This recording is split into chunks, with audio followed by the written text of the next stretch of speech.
Alors, chers amis, ravi de vous retrouver pour une nouvelle vidéo, toujours dans l'actualité du Barça. Ça y est, on peut dire que maintenant, l'opération sortie est déclenchée, avec déjà 3 joueurs enregistrés, Mateus Fernandes, résiliation de contrat, Jean-Claire Todibo transféré à Nice, Konrad Lafuente transféré à Marseille. Le FC Barcelone, après avoir recruté jusqu'à 4 joueurs au cours du mois dernier, se concentre maintenant sur la réduction de l'effectif.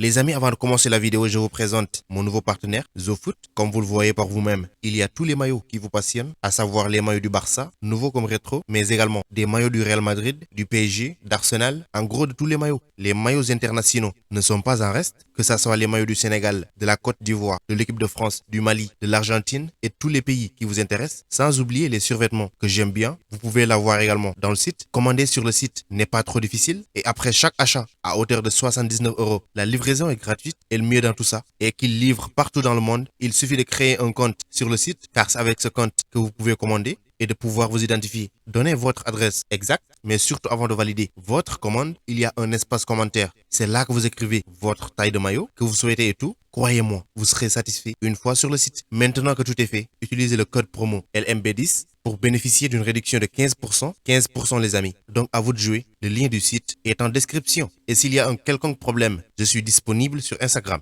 Il y a également un lien qui vous amène directement dans le groupe Telegram. Maintenant, Firpo est le prochain joueur qui devra franchir les portes de sortie alors qu'il est sur le point de s'engager avec Leeds United. Plus tôt dans la journée d'hier, les informations ont été publiées affirmant que l'arrière-gauche s'était rendu en Angleterre pour accomplir les formalités médicales. Et il semble que tout se passe bien. Donc le rapport indique que son transfert sera officialisé dès aujourd'hui en tant que nouveau joueur de Leeds United. Firpo avait signé au Barça en provenance du Betis Séville, c'était à l'été 2019, en tant qu'ouverture et éventuel remplaçant à long terme de l'homme vedette, l'irremplaçable apparemment, Jordi Alba. Cependant, le joueur de 24 ans n'a jamais réussi à se lancer au Camp Nou car au cours de ces 2 années avec le club, il n'a réussi que 41 apparitions. Le rapport indique en outre que le joueur lui-même empochera le double du montant de son salaire qu'il gagnait avec Barcelone. Quant aux Catalans, ils vont recevoir des frais de transfert de 15 millions d'euros. Dans l'ensemble, on peut tout simplement dire que c'est une très bonne affaire pour toutes les parties. Mais il reste cependant le protocole sanitaire à franchir. Au fait, il devra subir une quarantaine en plus des tests PCR.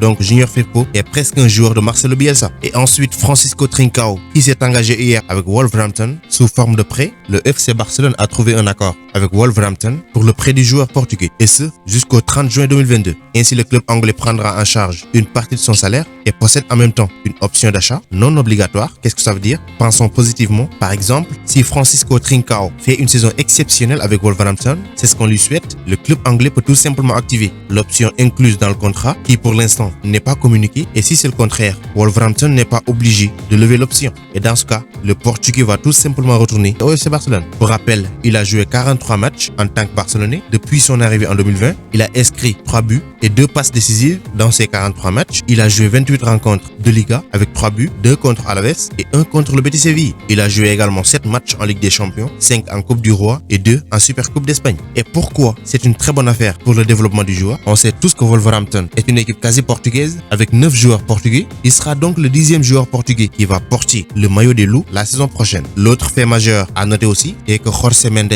l'agent de Cristiano Ronaldo et en même temps l'agent de Francisco Trincao ainsi que de plusieurs joueurs de cet effectif détient des propriétés dans la gestion de l'équipe, comme quoi que l'intégration ne sera pas difficile pour lui et pour son bien parce que lors du dernier rassemblement de la Seleção pour les comptes de l'Euro 2020, il n'a pas été appelé pour cause sa méforme. Mais dans l'autre sens, c'est une très bonne affaire pour le FC Barcelone bien sûr qui devra compter sûrement sur lui pour l'avenir. Il ne va pas laisser son poste sans preneur puisque le grand bénéficiaire de ce départ c'est Alex Collado, le capitaine du Barça B, qui va prendre la place du Portugais en équipe première selon Albert Roque, un journaliste très proche du Barça, surtout de l'équipe jeune du FC Barcelone et franchement il le mérite vu ce qu'il fait avec l'équipe B, mais surtout qu'il pouvait depuis très longtemps quitter le Barça, mais il a préféré rester avec l'équipe jeune et rien que ça, il mérite d'être récompensé. Maintenant reste à voir si Ronald Koeman, le manager qui veut aucun jeune dans son effectif, si ce n'est Pedri González, aura tout simplement la même vision. Mais quoi qu'on puisse dire, il a une place dans l'équipe première. Passons maintenant dans un autre dossier qui fait parler depuis un certain temps, c'est la situation de Miralem Pjanic. Alors que la fenêtre de transfert s'accélère, Barcelone a des problèmes majeurs qui doivent être résolus au plus tôt. Le plus gros casse-tête pour les Catalans en ce moment est la situation contractuelle de Léo Messi. Au 30 juin 2021, son contrat avec Barcelone expirait et bien qu'un nouvel accord soit en place, Les règles du fair play financier de la Liga signifient que le Barça doit réduire considérablement sa masse salariale actuelle avant de pouvoir adapter le nouveau contrat de Messi aux limites et restrictions fixées par le championnat espagnol. Cela signifie que le Barça cherche à décharger autant de joueurs que possible et les cibles sont ce qui ne figure pas dans les plans de Ronald Koeman. Junior Firpo déjà à Leeds, des jeunes comme Jean-Claire Todibo et Conrad Lafuente sont également éliminés, comme je l'ai évoqué au début de la vidéo, mais deux joueurs en particulier deviennent problématiques. Le défenseur central, toujours lié aux blessures, Samuel Umtiti, et le milieu de terrain, Miralem Pjanic. Si l'on se fie aux infos du Mundo Deportivo, alors que le premier souhaite toujours continuer à Barcelone, malgré les intérêts de l'OM et de l'OL, Olympique de Marseille, Olympique de Lyon, son ancien club d'ailleurs, le cas du second est bien différent. Il a connu une première campagne torride, au cours de laquelle il n'a réussi que 6 départs en Liga, et Miralem Pjanic, quoi qu'on puisse dire, il est clairement derrière Sergio Busquets, le vétéran, Frenkie de Jong, la relève, Pedri González, la machine, dans l'ordre hiérarchique des choses, tandis que Leite Moriba a également figuré plus régulièrement que lui vers la fin de la saison 2020-2021. Ainsi, une sortie est peut-être à l'horizon pour Pjanic, le FC Barcelone étant prêt à résilier son contrat si besoin est. Cependant, avant que les choses n'atteignent ce stade, le Bosniaque tient à attendre et à évaluer ses options de quitter le Camp Nou pour un transfert ou même un accord de prêt. Et le rapport affirme que Pjanic suscite beaucoup d'intérêt en Italie, où la Juventus et l'Inter de Milan souhaitent tous les deux le signer, compte tenu de ses antécédents en Serie A. Avec eux, les géants français du PSG ont également exprimé leur intérêt pour l'ancien milieu de terrain de la vieille dame. Reste à savoir si l'une des équipes citées va officialiser son intérêt pour le joueur. Sinon, le FC Barcelone pourrait très bien résilier son contrat, ce qui permettrait au club intéressé de lui accorder un transfert gratuit, même si un bonus de signature serait probablement exigé. Donc, c'est le début d'un travail énormissime qui commence. Il va falloir bien faire les choses pour Joan Laporta et sa compagnie. Et c'était tout pour cette vidéo. Merci de l'avoir regardé jusqu'à sa fin. Continuez à vous abonner à la chaîne, mais n'oubliez pas d'activer la cloche de notification. Vous êtes les meilleurs. Ciao, à bientôt.